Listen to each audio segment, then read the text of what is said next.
ఆదిలాబాద్ జిల్లాలో పత్తి కొనుగోళ్లపై విజిలెన్స్ అధికారులు ఆరా తీస్తున్నారు. పత్తి కొనుగోళ్లలో జరిగిన లోపాలపై విచారణకు ఆదేశించింది సీసీఐ విజిలెన్స్ విభాగం.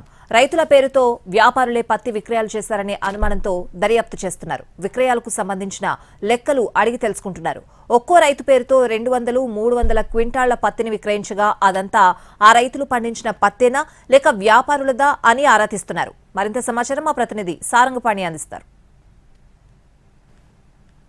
ఆదిలాబాద్ జిల్లాలో పత్తి కొనుగోళ్లపై విజిలెన్స్ విచారణకు ఆదేశించింది. విజిలెన్స్ సంబంధించిన నివేదిక ఆదేశాలతో మార్కెట్ యార్డుకు పలువురి రైతుల పేర్లను ఇక్కడికి పంపడం జరిగింది. ఎందుకంటే పత్తి కొనుగోళ్ల విషయంలో కొంత అక్రమాలు జరుగుతున్నాయని ఆరోపణలు వచ్చిన నేపథ్యంలో దాంతోపాటు ఒక్కొక్క రైతు ఎకరానికి 12 క్వింటాళ్లు మాత్రమే పత్తిని తీసుకురావాల్సి ఉంటుంది. కానీ అంతకుమించి కొంతమంది రైతుల పేరు మీద 100 క్వింటాళ్ల పత్తిని తీసుకొచ్చి విక్రయించినట్టుగా ఆయా మార్కెట్ యార్డులలో ఉండట్టు విజిలెన్స్ అధికారులు గుర్తించడం జరిగింది. దానికి సంబంధించి మార్కెటింగ్ శాఖకు సంబంధించిన అధికారులు ఎవరైతే ఉన్నారో వాళ్ళకి దీనిపైన పూర్తిస్థాయి సమాచారం కావాలని ఒక నోటు పంపినట్టుగా మనకు సమాచారం ఉంది. అందులో కొంతమంది రైతుల పేర్లను సైతం పొందుపరిచినట్టు సమాచారం ఉంది. ముఖ్యంగా గత కొంతకాలంగా ఏదైతే మార్కెట్ యార్డులో పత్తి కొనుగోలు జరుగుతున్నాయో అప్పటి నుంచి వ్యాపారులకు సంబంధించిన వాళ్ళు ఎక్కువగా పత్తి తీసుకొస్తున్నారనేది కొంత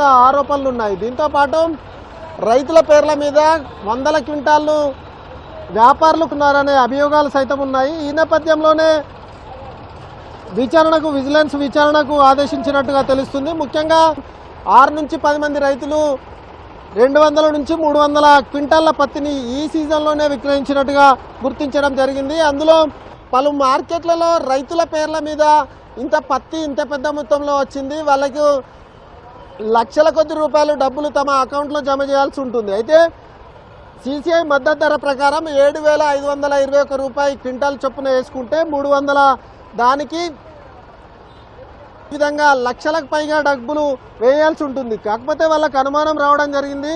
పత్తిని విక్రయించాలంటే ముందు సీసీఐ విక్రయించాలంటే మాత్రం అది క్రాప్ బుకింగ్ అయి ఉండాలి. తనకున్న భూమిలో పత్తిని సాగు చేసినట్టుగా రికార్డు ఉండాలి. ఇది పత్తి సాగు చేసేటప్పుడే క్షేత్రస్థాయిలో ఉన్న వ్యవసాయ శాఖ అధికారులు క్రాప్ బుకింగ్ చేస్తారు. అయితే క్రాప్ బుకింగ్ సమయంలో ఆ విధంగా ఉంటే ఒక ఎకరానికి 12 క్వింటాల చొప్పున మాత్రమే పత్తిని విక్రయించే ఆస్కారం ఉంటుంది రూల్స్ ప్రకారం. కానీ 12 క్వింటాల వరకు అయినా ఒక్కొక్క రైతు పేరు మీద 20-30 ఎకరాల భూమి ఉన్నట్టు క్రాప్ బుకింగ్ అయితే కనుక దానికి సంబంధించి పత్తిని ఒక ఎకరానికి 12 క్వింటాల చొప్పున పత్తిని విక్రయించే ఆస్కారం ఉంటుంది. అయితే పత్తి వాళ్ళకు భూమి పట్టాకు ఉన్నప్పటికీ పత్తి సాగు మాత్రం తక్కువగానే ఉన్నా క్రాప్ బుకింగ్ ఎక్కువ కావడం మూలంగా ఈ విధంగా వ్యాపారులు లాభం పొందుతున్నారు. అయితే పైకి మొత్తం సక్రమంగానే కనిపిస్తున్నా లోపల మాత్రం ఈ విధమైన అక్రమాలకు తెరలేపారని అయితే చెప్పచ్చు. చాలామంది రైతుల పేరు మీద 100 క్వింటాల పత్తిని విక్రయాలు జరిపారు.